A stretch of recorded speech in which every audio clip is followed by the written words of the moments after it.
Welcome back. We continue in Africa, where Kenyans have taken to the streets today protesting a decision by the government to raise taxes and impose housing levy. Opposition protesters pressed ahead with planned demonstrations, defying a warning from police who called the protests illegal. But officers sprayed tear gas at protesters in various towns, as police chief says necessary measures must be taken to disperse them. Protest organizers are calling for the scrapping of a new law which doubles fuel taxes and imposes a 1.5% housing levy on employees. For now, it has been suspended by the High Court in Nairobi because of constitutional concerns. But the government says the measure is necessary to fix debt repayment issues, create job opportunities for unemployed youth. Bus and taxi drivers have joined the demonstrations, expressing concerns about rising fuel costs. Many businesses remain closed and transportation has come to a standstill.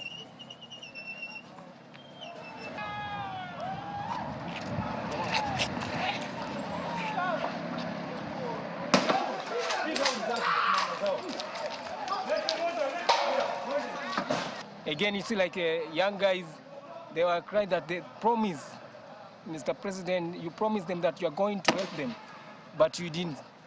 Again, Mama Mboga. So we are just crying, we love you, but we are crying if you can help us.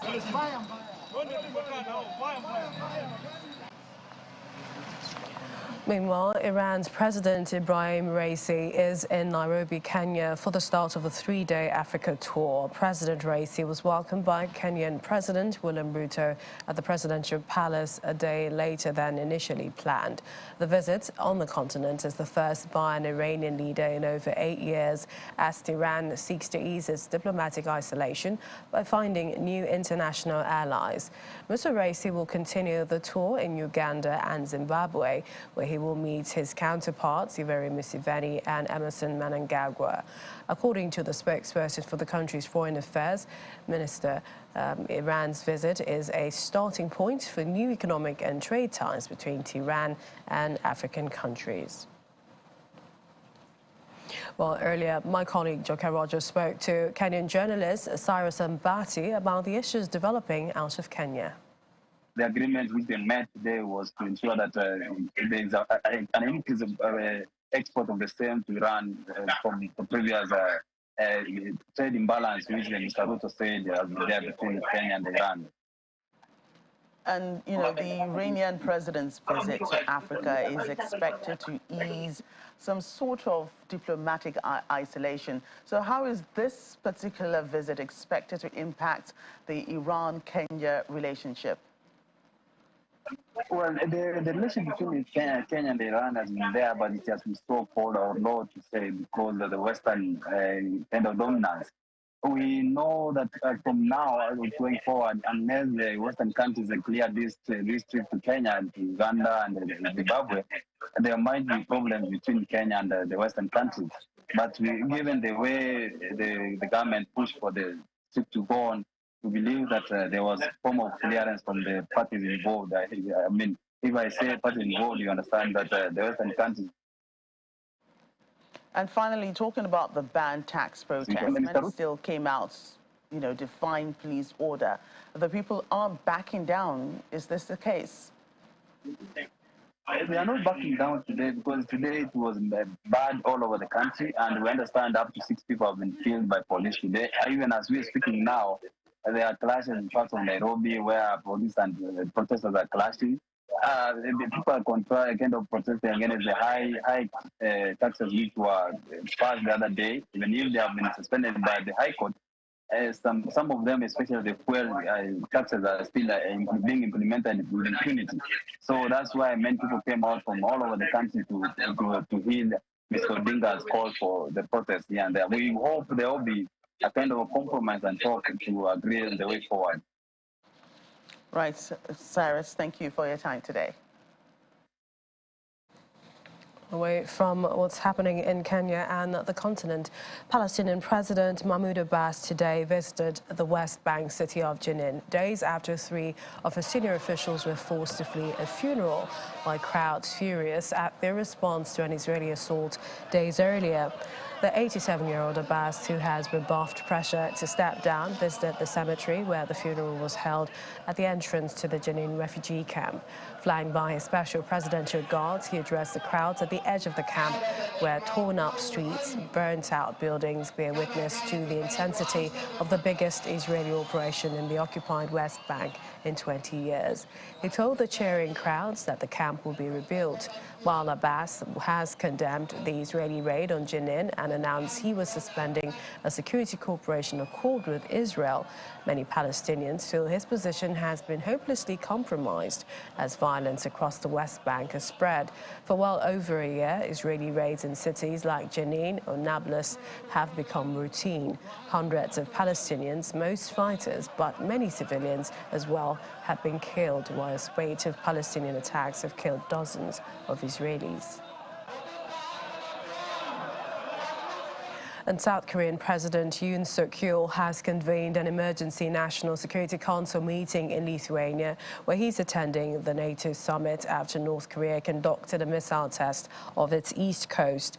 The missile flew for 74 minutes to an altitude of 600 kilometers and range of 1,000 kilometers, Japan's chief cabinet secretary said, in what would be the longest ever flight time for a North Korean missile.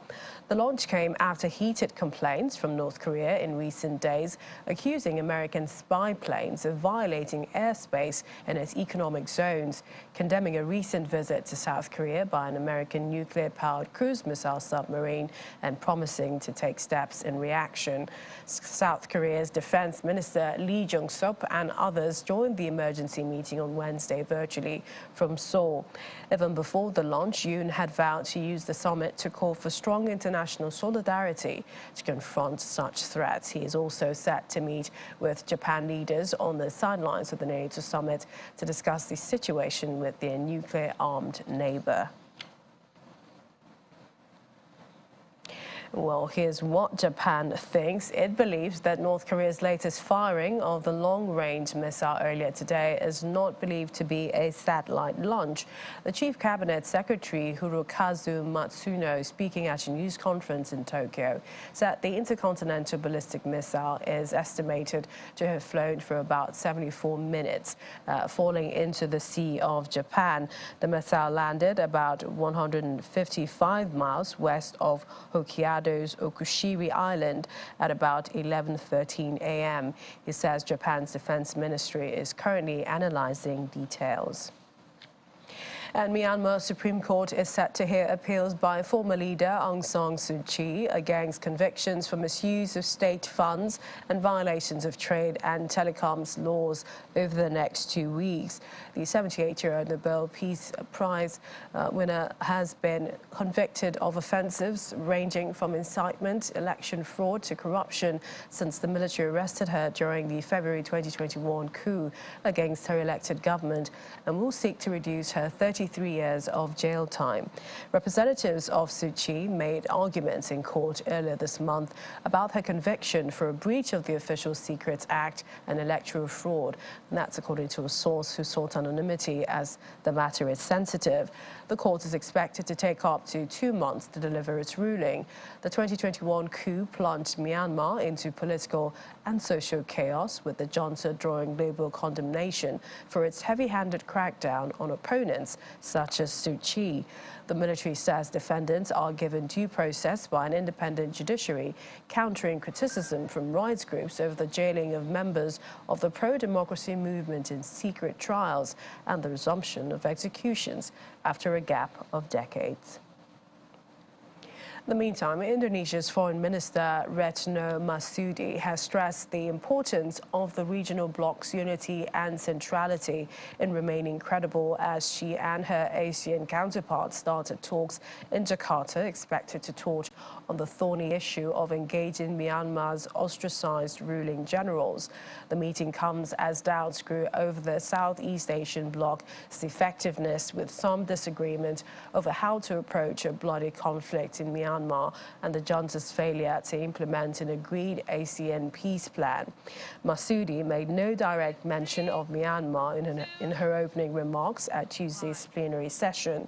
ASEAN will also hold the East Asia Summit and the ASEAN Regional Forum later this week, with U.S. Secretary of State Anthony Blinken and Russia's Foreign Minister Sergei Lavrov both slated to attend. Charter and international law. We are open for cooperation without alienation. ASEAN-led processes are a clear manifestation of this commitment. We have invested immensely and we must maintain it, particularly now amidst more complex challenges. So we have no choice but to show that ASEAN can navigate the regional and global dynamics and continue to instill the paradigm of collaboration. We can only achieve this if we maintain ASEAN unity and centrality. We must prove that united we can address existing challenges while also ready to anticipate and respond to future challenges. This is why long-term ASEAN vision is crucial. Second, ASEAN can only matter if it remains at the driver's seat in navigating regional dynamics. We need to send a clear message that ASEAN will never be a proxy in great powers' rivalry. And Honduran military police have seized a massive pile of arms and ammunition during a raid on several prisons in the Central American country. Police say among the seized items are automatic rifles, AR-15, AK-47, M16 rifles, Uzi, handguns, ammunition, knives, fragmentation grenades, drugs, jewelry, cash, communication devices. The Operation Faith and Hope operation was carried out by the military police of Public Order of Honduras. Authorities destroyed the seized items during a press conference where they burned and cut down the weapons and ammunition. Coming up on The World Today. Families in the U.S. embrace sending the remains of their dead loved ones up to space. We'll tell you more when we get back. We're in the U.S., where Vermont residents and business owners have been assessing damage after catastrophic flooding submerged parts of the state's capital, shutting down roadways leading out of the city, trapping people in their homes. Vermont officials have called the flooding the worst since Hurricane Irene reached the New England state as a tropical storm in 2011 and caused about $750 million in damages and 7 deaths in the state. Streets and shops were inundated. Residents said they were shocked at how quickly the flood waters rose. Shop owners mopped up the damage and assessed the financial cost of the floods. Officials say throughout the state, search teams have rescued 117 people from their homes and cars by swift boat, as officials fielded calls that even more people were trapped in their homes in remote areas. It was very horrible, actually, and making it home was terrifying. We live on the hill up there, past Shaw's, and going up it, there's a whole river going down with logs. It was just... Yeah, it's different for me because I'm not from these parts. I'm from like New York, so we don't get a lot of this. So it was a new thing to go through. I was more concerned about my daughter, or our daughter, and getting her home safely. Yeah, and like everything's shutting down, like how people could survive out here without any of this open. So that's one of my biggest concerns. We went grocery shopping like 3 days before, which I'm glad we did. Yeah. You get a flash warning on your phone and you're like, okay, this, happens, so many notifications, it's not that big of a deal. And we've been getting flood warnings for the past, few weeks with all the rain we've been getting, so that's what I was expecting. And then someone knocked on our door and was like, you need to move your car, thankfully.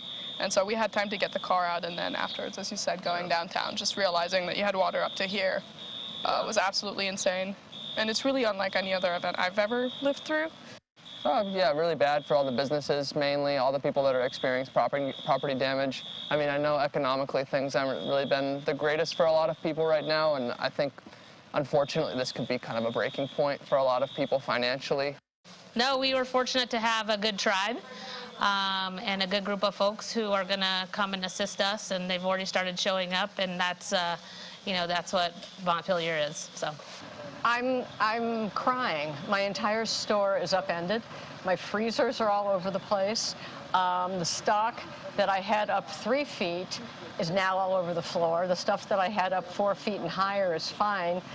Small refrigerators upended. Everything is ruined. Well, away from the U.S., but staying with the weather, take a look at this drone footage showing the scale of destruction in India's northern town of Manali, which bore the brunt of rain-triggered floods and landslides amid a monsoon season. The drone video captured people in the northern state of Himachal Pradesh standing on roads and highways, many with large portions broken off, heavily damaged from flash floods and landslides, while water gushed through a swollen river. Manali, which is a popular tourist destination, saw many vehicles and visitors stranded on the roads after they were swept away over the weekend. Authorities say that, and local media say, at least 72 people have died in floods and landslides there since June the 26th. Many districts in Himachal Pradesh received a month's rainfall in a day over the last weekend. That's according to a senior weather department official. It has received 70% more rainfall than average so far in the current monsoon season that started on June the 1st.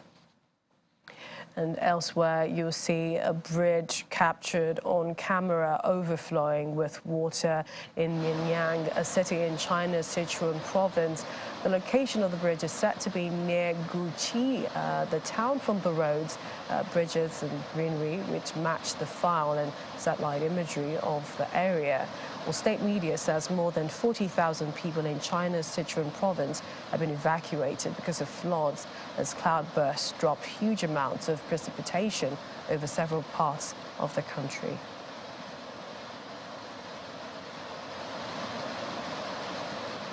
And elsewhere, the war in Ukraine is not all Russia is worried about. Take a look at this eyewitness video. It was filmed today, showing flash floods in the southern Russian town of Nebeg after heavy rains and high winds hit the region. The footage showing cars being carried as floodwaters stream down the streets there. Hundreds of people have been reportedly seen evacuated as torrential rains caused flash flooding in the area, with rising water levels affecting towns and small villages there as well. The flooding has caused some damage to properties, but there have been no immediate reports of injuries or fatalities. Weather forecast for the region shows rains easing off over the next 24 hours with a return of warm and dry weather. And it's a different scenario under the scorching sun, where visitors to Thailand's famous Temple of Dawn over the weekend can't wait to get their hands on two uniquely shaped ice cream that were proving popular due to their intricate details inspired by the tiles of the landmark pagoda. The two ice creams, one a butterfly pea coconut milk flavor and the other a Thai milk tea flavor, were modeled after the blue ceramic plates and flower details of the Grand Pagoda, according to ice cream manufacturer Pop Icon. The Flower of Dawn popsicles are also gaining popularity from foreign visitors seeking some respite from the heat.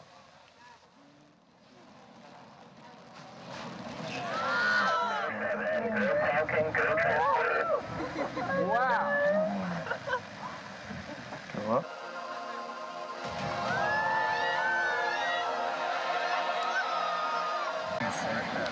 And finally on the program, let's tell you what's going on there. Jerry and Elizabeth Polis love taking road trips across the U.S. and soon they'll be preparing for what they call their ultimate road trip, one that will technically take them into deep space. The couple from Mesa, Arizona will be sending their DNA into space in the upcoming Enterprise mission being launched by Celestis, a space burials company. based out of Houston, Texas. The Policies are participating as a living couple, but other families are using the service to honor their deceased loved ones in a unique way. While space burials are not a new concept, the company is preparing for their first deep space flight, taking a heliocentric orbit around the sun indefinitely. The flight will carry approximately 196 capsules, including the ashes or DNA of notable individuals such as Gene Roddenberry, the creator of Star Trek, along with other Star Trek cast members like James Doohan and Nichelle Nichols. Celestis offers various options for remains, including one that sends them into suborbital space, where the capsules experience microgravity for approximately 5 to 7 minutes before returning to Earth via a parachute helicopter. The capsules are then returned to the families, providing them with a flown-to-space artifact as a keepsake. It's going to be the first and only repository of our civilization out in the universe. No one's done that before. We're going to have 196 capsules of cremated remains of people who have passed away or DNA of people who are still living. But that repository is going to be 330 million kilometers out into space for the first time in history. We all want to be immortal in some way, and this was an opportunity for us to be able to do something that no one else has done, to go where no one else has gone before. Our DNA will go into deep space. It will be the furthest human genome from the planet. A trip together, plus we love road trips, right? So I guess it would be the ultimate road trip, but we do. We like to just drive around the country and have no agenda, just go do things. But in this sense, after we thought about it and realized this is not just any road trip, and that it helps us to think about the future. And even though we're not going to be there physically, we're going to be a little part of it in some way, and that really does make me smile. So this is the DNA Memorial Kit, and basically it takes the DNA, it creates a substrate, a powdered substrate that's capable of intergalactic travel. You know, because you don't have heaters on board, you have to have the DNA that's in a powdered form that can handle the rigors of space. Quite interesting. Well, that's the world today. Many thanks for watching. I'm Melissa Walker. The DNA.